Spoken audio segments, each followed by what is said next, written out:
ನಮಸ್ತೆ. ನಾವು ಕಂಚಿಗೆ ಹೋಗಿದ್ವಿ.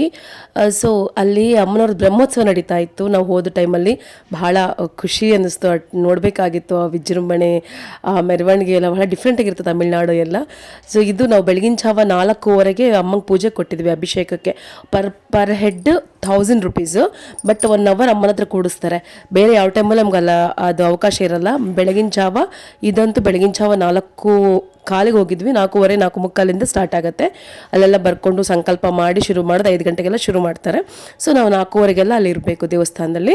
ನಾವು ದೇವಸ್ಥಾನ ಎದುರುಗೇನೆ ಮಾಡ್ಕೊಂಡಿದ್ವಿ ರೂಮಿನ. ತುಂಬ ಹತ್ತಿರ ಇರುತ್ತೆ. ಆ ಏರಿಯಾದಲ್ಲೇ ರೂಮ್ಸ್ ಇರುತ್ತೆ, ಬಹಳ ಚೆನ್ನಾಗಿರುತ್ತೆ. ಒಂಥರ ಹೋಮ್ಲಿ ಇರುತ್ತೆ. ಅಲ್ಲೇ ರೂಮ್ ಮಾಡ್ಕೊಂಡಿದ್ವಿ. ಅದು ಎದುರುಗೇನೆ ಒಂದು ಹೋಟೆಲು, ಅದು ಬ್ರಾಹ್ಮಿನ್ಸ್ದೆ. ಅದು ತುಂಬ ಅಲ್ಲಿ ಕೂಡ ತುಂಬ ಚೆನ್ನಾಗಿ, ಅಲ್ಲೆಲ್ಲರೂ ಆ ಲೈನೆಲ್ಲ ಹೋಟೆಲ್ಸ್ ಎಲ್ಲ ಚಿಕ್ಕ ಚಿಕ್ಕ ಹೋಟೆಲ್ಸ್ ಎಲ್ಲ ಬಹಳ ಚೆನ್ನಾಗಿ ಮಾಡ್ತಾರೆ ಟಿಫನ್ ಎಲ್ಲ. ಅಭಿಷೇಕದ ವಿಷಯಕ್ಕೆ ಬಂದರೆ ಬೆಳಗಿನ ಜಾವ 5 ಗಂಟೆಯಿಂದ ಮತ್ತು ಸಾಯಂಕಾಲ 6 ಗಂಟೆಗೆ ಆಗಿರುತ್ತೆ. ಸೊ ಸಪ್ರೇಟಾಗಿ ನಾವು ಅದಕ್ಕೆ 1000 ರುಪೀಸ್ ಕೊಟ್ಟರೆ ಅವರು 1 ಅವರ್ ತನಕ ಹೇಳಿದ್ನಲ್ಲ ಅಷ್ಟಕ್ಕಿಂತ ಮುಂಚೆ ಅಮ್ಮನ ಎದುರಿಗೆ ಕೂಡಿಸ್ಬಿಟ್ಟು ಎಲ್ಲ ಅಭಿಷೇಕ ಆಗೋವರೆಗೂ ಅಮ್ಮನ ನೋಡೋ ಪ್ರಾಪ್ತಿ ಸಿಗುತ್ತೆ. ಯಾಕೆಂದರೆ ಆಕೆ ಶಕ್ತಿ ಪೀಠ ಅಲ್ಲ, ಕಾಮಾಕ್ಷಿ.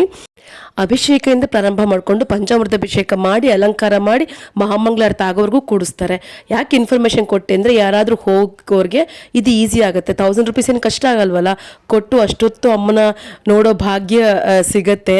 ಹಾಗಾಗಿ ಒಂದು ಚಿಕ್ಕ ಇನ್ಫಾರ್ಮೇಷನ್ ಇದರಿಂದ ಹೋಗುತ್ತೆ ಅನ್ನೋ ಉದ್ದೇಶದಿಂದ ನಾನು ನಿಮಗೆ ಇದನ್ನು ತಿಳಿಸಿದ್ದು. ಹೋಗೋರು ಖಂಡಿತ ಈ ಅಭಿಷೇಕನ ಯೂಸ್ ಮಾಡ್ಕೊಳ್ಳಿ. Thank you.